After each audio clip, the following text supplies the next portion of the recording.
Hello दोस्तों, कैसे हैं आप सब।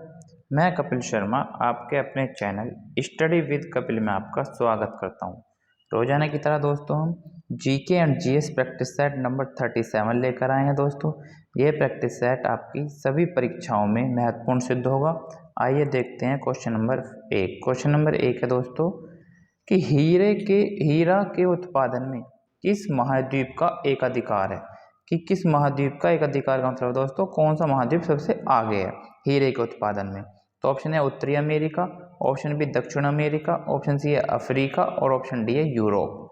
अगर हम बात करते हैं दोस्तों हीरे के उत्पादन में, तो एकमात्र महाद्वीप किसका एकाधिकार है दोस्तों, अफ्रीका। किसका, ऑप्शन सी बिल्कुल सही आंसर है, सी बिल्कुल सही आंसर है दोस्तों, अफ्रीका।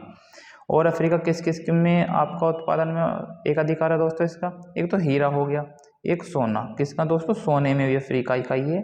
और धातु तीसरे प्लेटिनम, प्लेटिनम जो धातु है दोस्तों ये भी कहाँ मुख्यतः किस महाद्वीप में दोस्तों, ये भी आपका अफ्रीका महाद्वीप में। तो तीनों आप याद रखेंगे दोस्तों, हीरे में, सोने में और प्लेटिनम में किस महाद्वीप का एक अधिकार है, अफ्रीका का। ठीक है दोस्तों, ध्यान रखेंगे अच्छे से। आगे चलते हैं क्वेश्चन नंबर 2 कि अलाउद्दीन खिलजी का मूल नाम क्या था। कि अलाउद्दीन खिलजी का मूल नाम क्या था। तो ऑप्शन ए है Abu Rehan, option B Ali Gurgast, option C Farid Khan और ऑप्शन डी है इमाउद्दीन रेहान। तो अगर बात करते हैं दोस्तों अलाउद्दीन खिलजी की, तो अलाउद्दीन खिलजी का मूल नाम क्या था। तो इसका था दोस्तों ऑप्शन नंबर बी अली गुरगास्त। किसको कहते थे, अलाउद्दीन खिलजी को कहते थे दोस्तों। तो बी ऑप्शन बिल्कुल सही आंसर है। अगर हम बात करते हैं दोस्तों फरीद खां, तो फरीद खां किसको कहते थे दोस्तों, फरीद खां किसका मूल नाम था, फरीद खान था आपका शेर शाह सूरी का। किसका दोस्तों, शेर शाह सूरी, शेर शाह सूरी का मूल नाम था फरीद खां।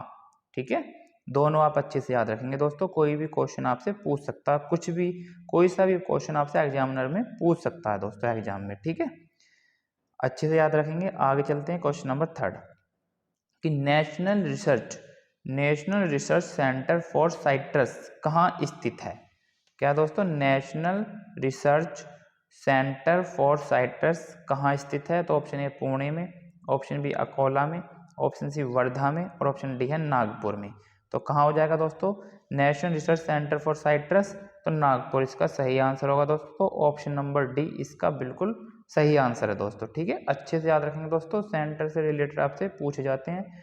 तो national research centre for citrus कहाँ स्थित है, नागपुर में स्थित है। ठीक है दोस्तों, आगे चलते हैं क्वेश्चन नंबर 4।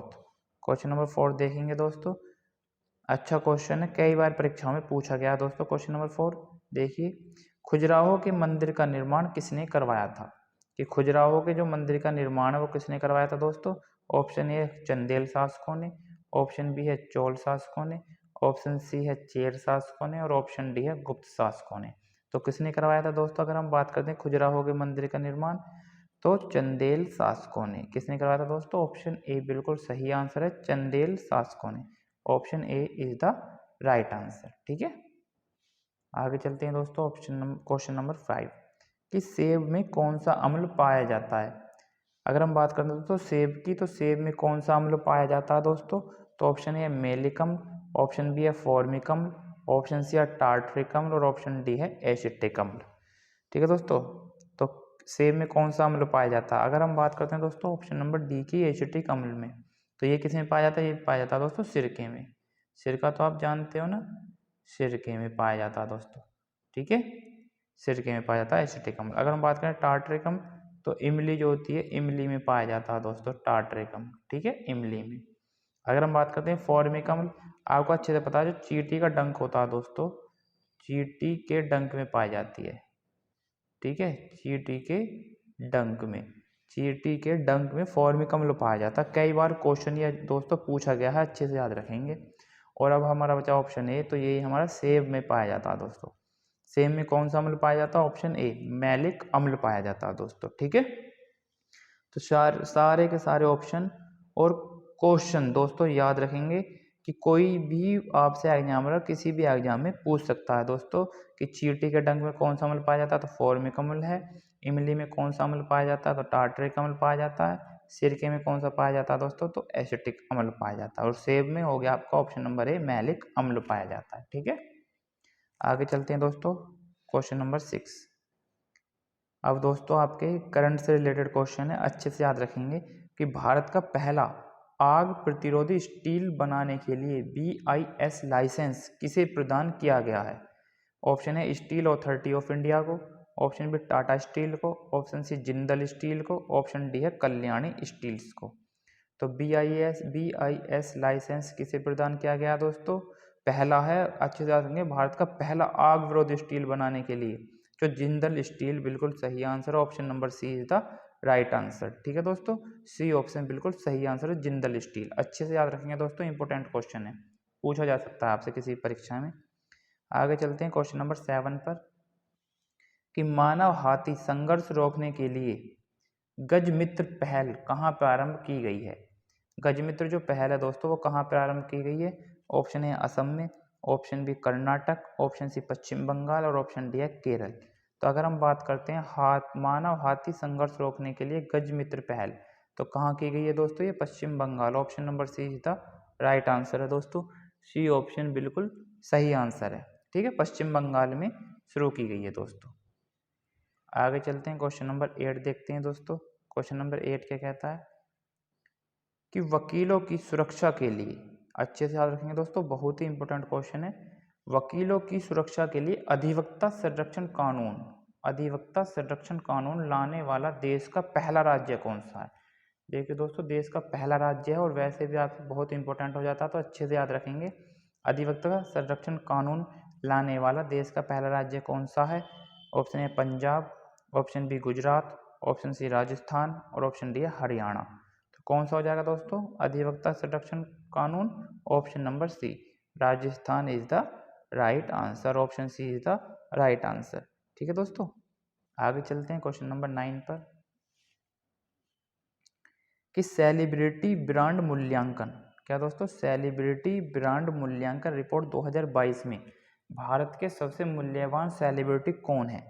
सबसे मूल्यवान सेलिब्रिटी कौन है दोस्तों, ऑप्शन है Ranveer Singh, option B Virat Kohli, option C Akshay Kumar और ऑप्शन डी है आलिया भट्ट।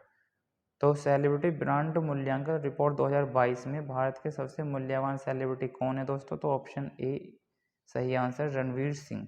रणवीर सिंह सबसे मूल्यवान सेलिब्रिटी हैं दोस्तों। ठीक है, 2022 की रिपोर्ट के अनुसार, अच्छे से याद रखेंगे दोस्तों, इंपॉर्टेंट क्वेश्चन है।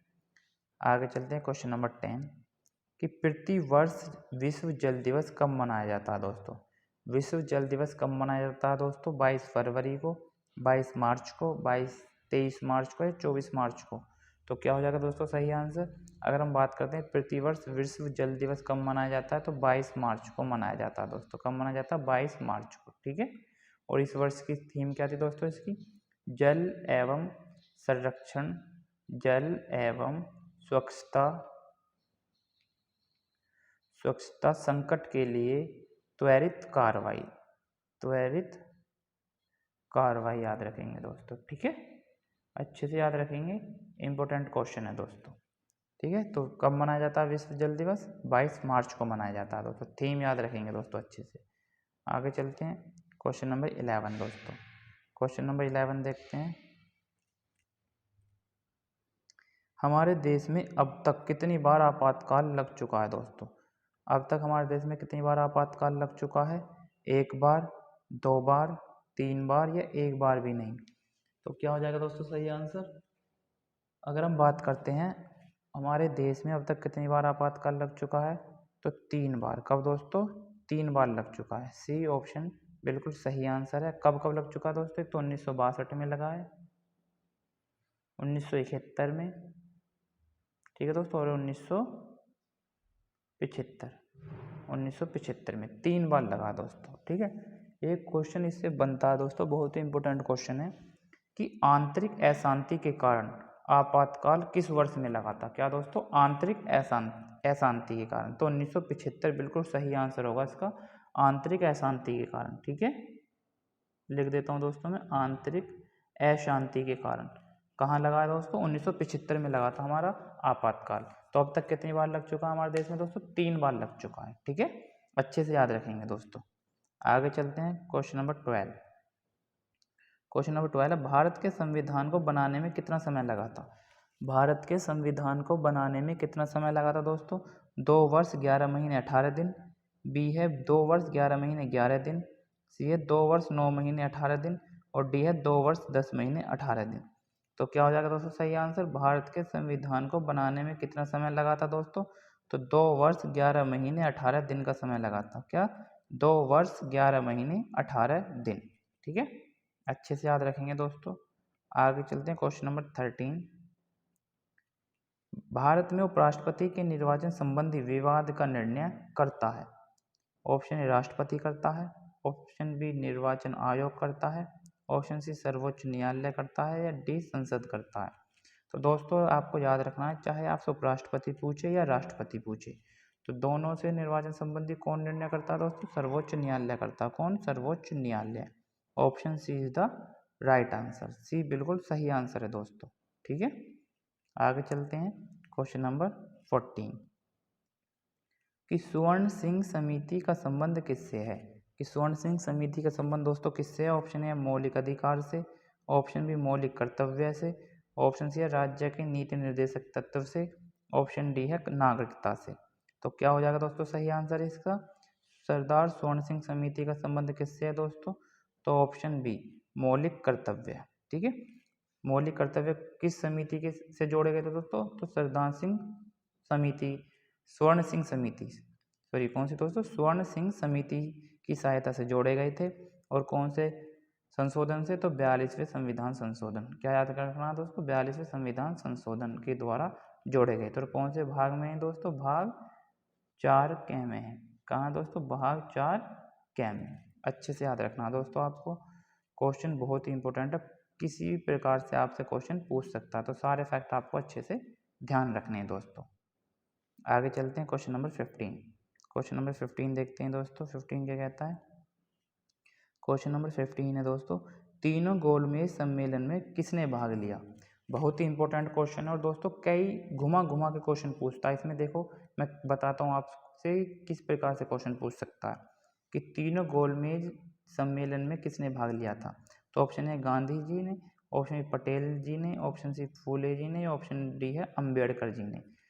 तो अगर ये पूछे दोस्तों तीनों गोलमेज सम्मेलन में किसने भाग लिया था, तो सही आंसर हो जाएगा आपका बी आर अम्बेडकर ने भाग लिया था। Option D is the right answer. ठीक है, और फिर पूछ सकता है कि गांधी जी ने कौन से गोलमेज सम्मेलन में भाग लिया था? महात्मा गांधी ने लिया था दोस्तों दूसरे गोलमेज सम्मेलन। ठीक है, दूसरे में भाग लिया था। ठीक है, और पूछ सकता है कि प्रथम गोलमेज सम्मेलन कब हुआ था? तो प्रथम हुआ था दोस्तों 1930 में हुआ था। ठीक है, अगर पूछे दूसरा कब हुआ था तो 1931 में हुआ था। और अगर पूछे तीसरा कब हुआ था तो तीसरा 1932 में हुआ था दोस्तों। तीनों कंटिन्यूस आपको अच्छे से याद रखने हैं कि पहला गोलमेज सम्मेलन 1930 में हुआ था, दूसरा गोलमेज सम्मेलन 1931 में हुआ था और तीसरा गोलमेज सम्मेलन 1932 में हुआ था। ठीक है, क्वेश्चन आपसे कैसे पूछ सकता है? ये क्वेश्चन पूछा हुआ आपका कि तीनों गोलमेज सम्मेलन में किसने भाग लिया था? तो ऑप्शन डी बिल्कुल सही आंसर है, अम्बेडकर साहब ने भाग लिया था। और पूछता आपसे गांधी जी ने कौन से गोलमेज सम्मेलन में भाग लिया था? तो एकमात्र दूसरे सम्मेलन में भाग लिया था महात्मा गांधी जी ने। ठीक है, आगे चलते हैं दोस्तों क्वेश्चन नंबर 16 कि भारत में चिश्ती सिलसिले की स्थापना किसने की थी? भारत में जो चिश्ती सिलसिले की स्थापना वो किसने की थी दोस्तों? Option A Salim Chishti, option B है मोहिउद्दीन चिश्ती, ऑप्शन सी बाबा फरीद और ऑप्शन डी है सकर गजनी। तो क्या हो जाएगा दोस्तों सही आंसर? अगर हम बात करें भारत में चिश्ती सिलसिले की स्थापना किसने की थी, तो मोहिउद्दीन चिश्ती ने की थी दोस्तों। ऑप्शन बी बिल्कुल सही आंसर है। ठीक है, मोहिउद्दीन चिश्ती। आगे देखते हैं दोस्तों क्वेश्चन नंबर 17।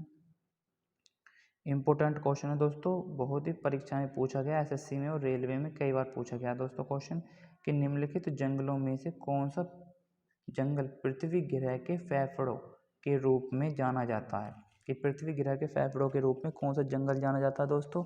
तो ऑप्शन ए टैंगा वन, ऑप्शन बी टुंड्रा वन, ऑप्शन अमेजन वर्षा वन और ऑप्शन डी है पूर्वोत्तर भारत। तो क्या हो जाएगा दोस्तों सही आंसर? अगर बात करें हम पृथ्वी ग्रह के फेफड़ों के रूप में कौन सा वन को जाना जाता है, तो option C is the right answer, Amazon वर्षा वन को जाना जाता है दोस्तों। ऑप्शन सी बिल्कुल सही आंसर है।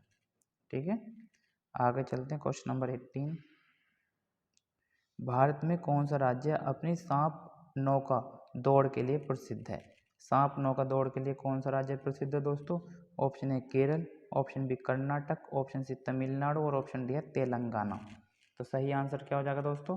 ऑप्शन ए बिल्कुल सही आंसर है, ए केरल अपने सांप नौका दौड़ के लिए दोस्तों प्रसिद्ध है। ठीक है, आगे चलते हैं। क्वेश्चन नंबर 19 दोस्तों, क्वेश्चन नंबर 19 देखिए कि नाबार्ड का गठन कब हुआ था दोस्तों? क्या नाबार्ड का गठन कब हुआ था? ऑप्शन ए 12 जुलाई 1980 को, ऑप्शन बी है 12 जुलाई 1982 को, ऑप्शन सी 12 जनवरी 1980 को, ऑप्शन डी है 12 जनवरी 1982 को।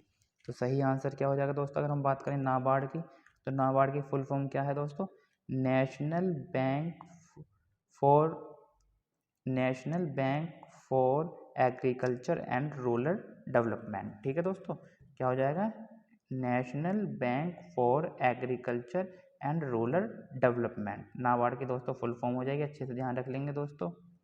ठीक है, और अगर मैं बात करता हूँ इसकी स्थापना गठन का हुआ था दोस्तों, तो ये 12 जुलाई 1982 को हुआ था। ऑप्शन नंबर बी बिल्कुल सही आंसर है, 12 जुलाई 1982 को। ठीक है, अगर हम बात करते हैं वर्तमान में नाबार्ड के अध्यक्ष कौन है दोस्तों? अध्यक्ष कौन है वर्तमान में? अध्यक्ष की बात करें तो अध्यक्ष है दोस्तों साजी केवी दोस्तों। ठीक है, साजी केवी वर्तमान में नाबार्ड के अध्यक्ष हैं दोस्तों। और मैं फुल फॉर्म ही लिख नहीं सकता दोस्तों, तो इसलिए मैं बता रहा हूँ आपको, national bank for agriculture and rural development. ठीक है, और स्थापना गठन का हुआ था 12 जुलाई 1982 को हुआ था। ठीक है, आगे चलते हैं दोस्तों। क्वेश्चन नंबर 20, क्वेश्चन नंबर 20 है दोस्तों, क्वेश्चन नंबर 20 देखिए, और ये हमारी वीडियो का आज का दोस्तों अंतिम प्रश्न है। आइए देखते हैं क्वेश्चन नंबर 20 कि भारत में कौन सा राज्य एशिया की अंडे की टोकरी के नाम से जाना जाता है दोस्तों? अंडे की टोकरी के नाम से किस राज्य को जानते हैं? ऑप्शन ए तमिलनाडु को, ऑप्शन बी आंध्र प्रदेश को, ऑप्शन सी है पंजाब को, और ऑप्शन डी है उत्तर प्रदेश को। तो क्या हो जाएगा दोस्तों सही आंसर? सही आंसर हो जाएगा दोस्तों इसका option number B is the right answer. Andhra Pradesh को अंडे की टोकरी के नाम से दोस्तों जाना जाता है। तो ये भारत में ही नहीं दोस्तों, एशिया में भी प्रथम स्थान रखता है। कौन? आंध्र प्रदेश। अच्छे से याद रखेंगे, एशिया में भी प्रथम स्थान रखता है दोस्तों। अंडे उत्पादन में प्रथम स्थान रखता है आंध्र प्रदेश, इसलिए इसे अंडे की टोकरी के नाम से जाना जाता है दोस्तों। ठीक है, आशा करता हूँ कि वीडियो आपको अच्छी लगी होगी दोस्तों। वीडियो अच्छी लगी है तो लाइक शेयर एंड सब्सक्राइब जरूर कीजिए दोस्तों। ऐसे ही मैं आपको नेक्स्ट प्रैक्टिस सेट के साथ मिलता रहूँगा दोस्तों। अपना ध्यान रखिए और तैयारी को अपना और बेहतर बनाइए दोस्तों। धन्यवाद।